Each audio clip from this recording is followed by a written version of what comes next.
Jack, Joe was just in saying it was perhaps a good time to get a wee break from the league. How do you feel everyone's dealt with what happened before the break, and do you feel ready now and more prepared? I think for us, we've not had many disappointments this season, and things have went in the main well. So when we had when we suffered back-to-back defeats, first of all, it's the first time we've had it this season. So I think then you look to respond in the best possible way, and having that break from the usual scenery of the league and having a cup competition maybe was a good thing in terms of its timing. And obviously the manner of the performance and the result was good for us as well, because it got us back to winning games. Have you done anything differently during this time off?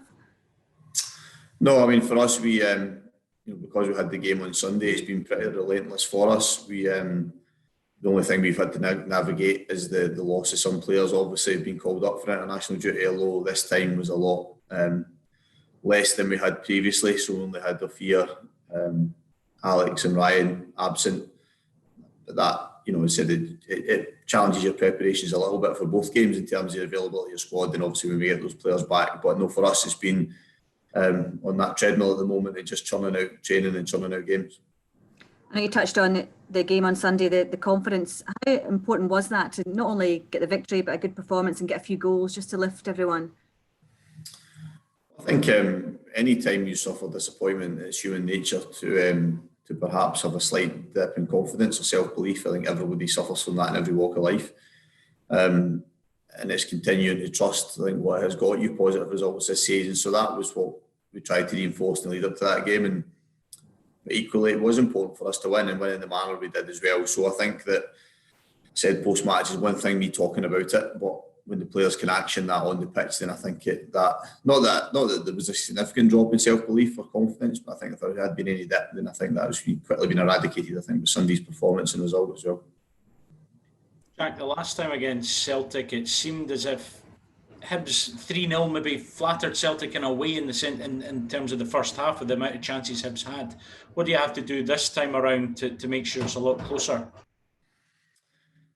I think I think first half certainly we were pleased with what we created within the game. But equally, there's that fine balance to walk when you play a good side, and Celtic are a good side, as to how open you are and how much obviously you allow them to create. And what happened in that game was obviously we fell behind early in the match, and Celtic are not an easy team to go behind too early in the game, because I think as the game opens up, they have quality within their ranks. So I think for us, it's getting the balance right.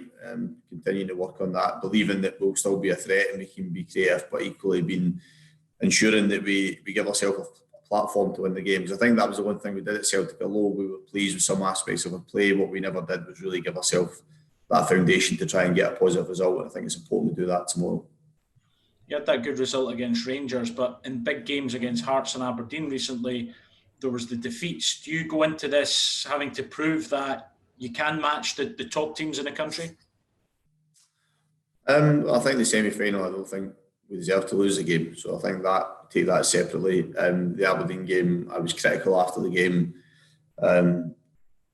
because it's about pushing us to be a club that continually competes at that part of the table, and to do that you have to win those types of matches as well. So we have made progress. So it's about making sure we're aware of the shortcomings, but equally we don't dwell on them. We'll look at why we've been in the main good this season. So speak about the balance within a game, equally the balance is the same with the message you give to the players. So we feel as if we're progressing. I say all the time we've got work to do, but we've been heading in the right direction, and we're continuing to do that. Watching the Scotland game on Wednesday night, I'm sure you were disappointed with the defeat, but I take it you'd be pleased with the form of your goalkeeper. Do you think he'll need to be busy again and show the same form this weekend? Well, he's been in that form all season. I think our defensive record has been good. Number of clean sheets, but also the number of goals we've conceded from open play. Is not that many. And Afear's played a big part of that. And his display midweek, I think, was just reflective of how he's been this season. So undoubtedly, like in the game against Rangers you mentioned earlier, he had to make a couple of big saves in that game. So it's every chance that he'll have to do that again tomorrow. But for me, it's nice to go into the game believing that you have a goalkeeper that is capable of doing that, because I think he's shown that as recently as obviously midweek. He's out of contract at the end of the season. Has there been any movements of trying to tie him up long term? Yeah, I think we've initiated some conversations with the Fears representatives, and I think they remain ongoing. I don't think they've. It's only been fairly recently we've done that, but I think if Fears aware that we would be keen to prolong his stay at the club. As always, players have their own individual decisions to make with regards to personal and professional life as to what is best for them. But certainly, I've been delighted with his form this season, and pleased that I have one of the stronger goalkeepers in the league. On the same sort of tack, we were talking to Joe Newell, and he's out of contract in the summer. Is he someone you would like to keep at the club, and have any moves been made to keep him? Yeah, very similar to Fear that the same type of conversations have been initiated, because we would like to again prolong Joe's stay. What we're trying to do as well is cut down on the turnover of players that we have within each window. So hopefully we can bring an increased stability to our squad. We feel as if we're doing that as each passing window, and make sure that we have a core group that we think can bring us success. So Fear and Joe have played pretty much every game this season and have performed at a good level. So it would be common sense for us to try and keep them at the club, particularly when for the Fear as a goalkeeper and for Joe's an outfield players are arguably getting to the peak years of their career as well. And looking ahead to this Celtic game, you've obviously had 3 home wins in a row, got a good home record. That must give you confidence, even though it is the champions who are coming to your patch. Yeah, we've been pleased with how we performed at Easter Road this season. We've had different challenges in games, and some we've had more of the ball, some we've had to defend strongly, and I think we've shown both sides of our game, and we'll need that again at the weekend. And I'm very respectful of Neil and his group, because they are serial winners in what they've achieved in recent years. So we know we need to play well, but we've got, we had belief going into the match against Rangers at Easter Road that we could win the game, and although we fell short on that, we performed well in it and took something from it, and it's the same mentality we go into tomorrow's game with. Yeah, and Celtic, the last few games, they've scored a few goals against you. I think it's up 10 in three games. Is that likely to colour your approach or your tactics or your team lineup? Are you likely to change anything this time round? No, I mean, I don't think I don't really dwell too much on previous fixtures against opposition. I think look at more of our recent performances and engage team selection and choices based on that, and again based on the opposition's recent matches. So we'll pick a team that we think is the right one to give us that platform to win the game, and hopefully with enough within our squad. We've only really got Lewis and Kel McGuinness absent now, so we feel as if in terms of the squad depth and the options that we'll have potentially to change the game as it goes on are better than we've had in recent times as well. Great, thanks very much. Thank you. Jack, are Lewis, Stevenson and Kel McGuinness the only ones in terms of injuries for this weekend? Yes, so Kyle and Lewis still absent, Scott Allen still absent, and obviously Christian returns from suspension, and the 3 international players return as well.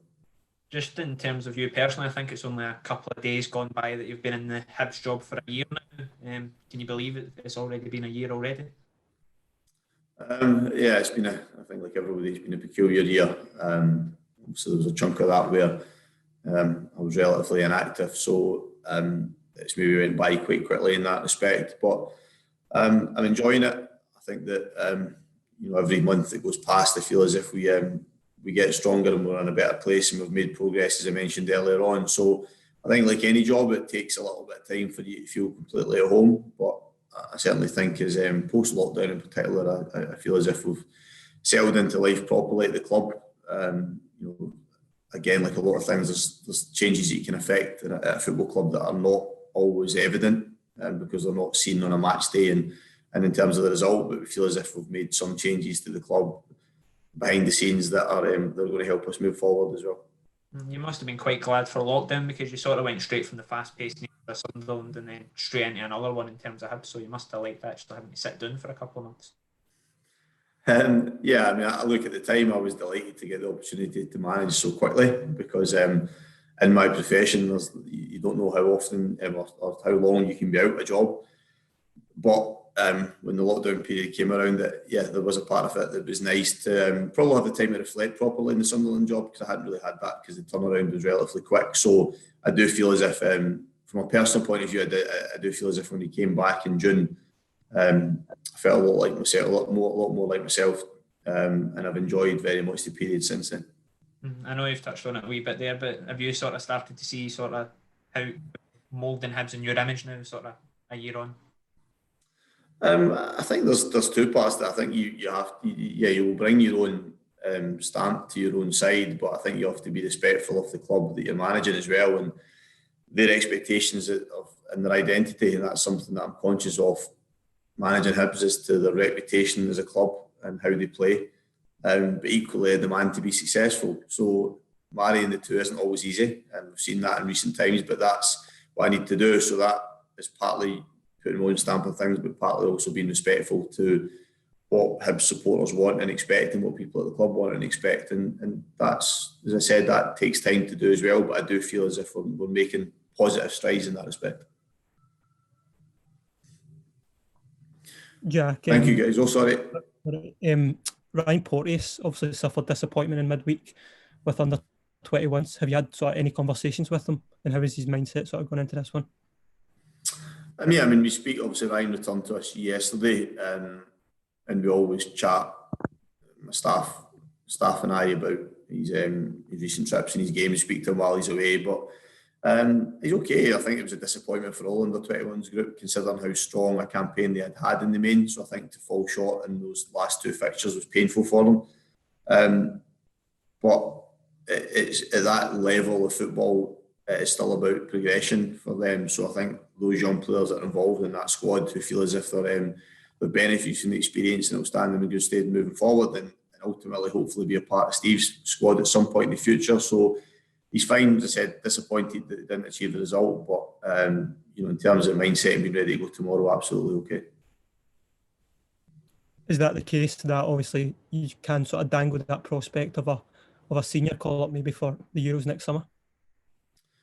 Well, I think for I've read or heard other managers speak about it this week, and I think it's absolutely appropriate to do so. I think any Scottish player, I was going to say just young, but it doesn't need to be that, because we've had Paul Hanlon and Paul McGinn in recent squads as well. So I think any Scottish player who believes they have a potential opportunity to be involved in that squad has that motivation to be at their best between now and the end of the season, because there is some really, really good Scottish players that didn't get the opportunity to go to major finals because of the 22-year absence. So right now there is a very obvious carrot for those players. So the good thing is, for the likes of the two Pauls I've mentioned, for Ryan, for Kevin Nisbet, for example, I don't think it is unrealistic or impossible for them to be in that squad, but the only way they give themselves a possibility is by playing well for us every single week. So from my point of view, and like other managers, I think it's a great message to be able to hammer home to your players as well.